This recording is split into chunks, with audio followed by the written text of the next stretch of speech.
teknik modifikasi cuaca. Saya akan menelisiknya eksklusif.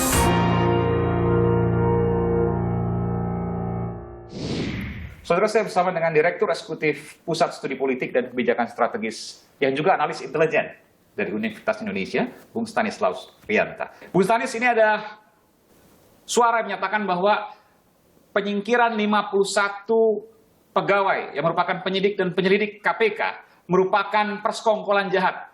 Mungkinkah itu? Saya kira jauh dari itu ya, karena kita melihat tes TWK yang merupakan amanat undang-undang itu kan dilakukan oleh banyak pihak. Pelaksananya BKN, bukan KPK. BKN itu bekerjasama dengan Dinas Psikologi Angkatan Darat, ada BNPT, kemudian ada BAIS dan Pusinterlat. Jadi termasuk KSN. Bukankah kemudian tes itu bisa kemudian di-generate, diadakan, yang sebelumnya tidak ada dalam amanat undang-undang KPK, lalu kemudian diadakan untuk kemudian mengorkestrasi bahwa ini adalah operasi senyap. Itu yang kemudian berkembang. Bagaimana Anda menjawab ini? Kalau misalnya operasi senyap kan tidak dilakukan dengan tes yang semua orang harus mengikuti. Ini kan tes yang semua orang mengikuti. Kemudian ada hasil yang menunjukkan bahwa 70 itu kemudian merujuk dari 51 dianggap merah dan tidak bisa menjadi ASN. Kalau operasi senyap apa yang dilakukan? Apa yang ada di bayangan? Kalau dikatakan operasi senyap? Untuk apa itu loh? Untuk apa? Suatu operasi kan ada tujuannya kan. Untuk apa itu? Toh menyingkirkan mereka-mereka yang punya penanganan kasus besar yang dianggap sebagai tulang punggung pemberantasan korupsi, ada penyidik dan penyelidik senior yang biasa kemudian membongkar kasus-kasus besar. Kalau misalnya ada indikasi seperti itu diungkap saja sekalian. Banyak kejadian di negeri ini yang merupakan operasi senyap dan tidak terbongkar. Bagaimana kemudian menjelaskan itu, Mas Stanis? Anda kebetulan analis intelijen juga. Toolnya kan TWK, sehingga mengerucut ke 51 orang itu. TWK-nya aja dibongkar, dibuka, tetapi tidak perlu ke depan publik. Misalnya pemerintah, KPK, kemudian BKN menunjuk pihak yang independen untuk membuka hasil dari TWK itu. Apakah benar ada operasi senyap? Libatkan juga akademisi, jangan dibawa ke ruang publik, jangan dibawa ke ruang politik. Ini murni instrumen tes yang harusnya bisa diuji di tingkat akademik, misalnya libatkan ahli psikometri, ahli psikolog, itu harus dilakukan. Oke. Jadi semua ini terdokumentasi dan ini bisa dibuka yang mana kemudian gagalnya, poin mana yang kemudian tidak berhasil sehingga harus diberhentikan dan dianggap tidak bisa dididik kembali, itu semuanya terdokumentasi dan bisa dipertanggungjawabkan. Anda mengatakan seperti itu? Harus seperti itu. Kan ada keputusan kan, kalau misalnya tidak terdokumentasi bagaimana mengambil keputusan? Iya. Tapi saya kira kita seperti ini. 75 orang itu hanya 6%. Kemudian menuju dari 51 itu hanya 4% dari total keseluruhan yang diuji, sekitar 1.300 berapa gitu. Itu kan sebagian kecil. Apa iya kalau misalnya 6% itu kemudian ternyata memang benar-benar tidak lolos, KPK tidak bisa bekerja? Kan tidak.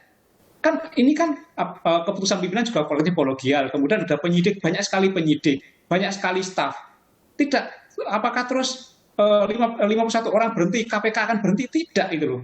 KPK harus tetap jalan, bahkan harus diperkuat. Jadi kalau operasi senyap tidak mungkin dengan tes, karena dengan tes nggak mungkin jadi senyap, karena semuanya bisa terbuka nanti. Ya, ada dokumen kan? Ada dokumen dan dilakukan di banyak orang gitu loh. Kalau seandainya, artinya begini Mas, kalau seandainya nanti tidak dibuka hasilnya, maka itu menjadi pertanyaan.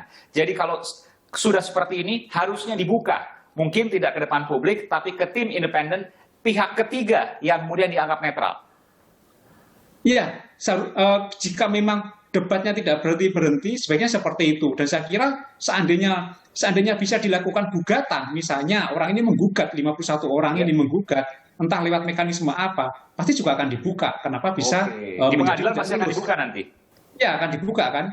Dan menurut Anda, tes ini wajar meskipun tidak ada dalam amanat undang-undang KPK, dan itu menggunakan putusan dari pimpinan KPK? Ya, kan orang untuk menjadi ASN, kemudian dia mendapatkan gaji dari negara, wajar kalau misalnya negara itu membuat instrumen untuk menyaring mereka. Oke. Bahkan di internal ASN pun, misalnya eselon 2 mau menjadi eselon 1 kan juga ada tes. Dan bayangan Anda, ketika ada banyak lembaga yang ikut serta dalam proses ini, dalam tes ini, hanya untuk menyingkirkan segelintir orang, itu nggak masuk akal? Nggak masuk akal.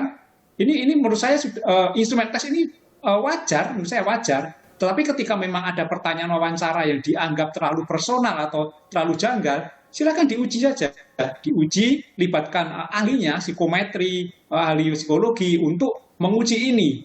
Apa yang bisa Anda sampaikan terkait dengan adanya kesan bahwa ada rivalitas, ada posisi yang berseberangan antara pimpinan KPK dengan orang-orang yang kemudian dinyatakan tidak lulus dan dinyatakan sebagai tidak bisa dididik kembali. Bagi mereka ini adalah fitnah, karena mereka dulunya mungkin mereka pernah melakukan tes serupa, mereka juga pernah melakukan ujian serupa, tapi tidak pernah ada masalah. Bahkan sebagian diantaranya adalah asesor, penilai dari tes wawasan kebangsaan. Suatu hal yang juga janggal ketika mereka kemudian dinyatakan tidak lulus. Bagaimana kemudian Anda menilai ini? Ya, ini kan saya lihat ada friksi di KPK antara pimpinan dengan level penyidik dan level menengahnya. Seharusnya Dewan Pengawas mengambil sikap supaya tidak terjadi seperti ini. Dan ketika ini sudah terjadi debat publik, maka arahkan ke hukum, lalu kemudian buka secara transparan dengan tentu dengan batasan-batasan tertentu, karena tentu tes wawasan kebangsaan ada yang juga mengandung hal-hal yang sangat pribadi. Betul ya Mas ya? Ya, makanya perlu tim independen. Terima kasih, Direktur Eksekutif Pusat Studi Politik dan Kebijakan Strategis yang juga analis intelijen dari Universitas Indonesia, Bung Stanislaus Rianta. Terima kasih Mas Stanis, sehat selalu. Terima kasih. Profesional, tidak pernah disuap, tidak pernah meres, tidak pernah melanggar hukum, tidak melanggar etik. Dan diberhentikan? Diberhentikan dengan serta-merta itu namanya ini tidak menghormati pengabdian. Saya akan menelisiknya eksklusif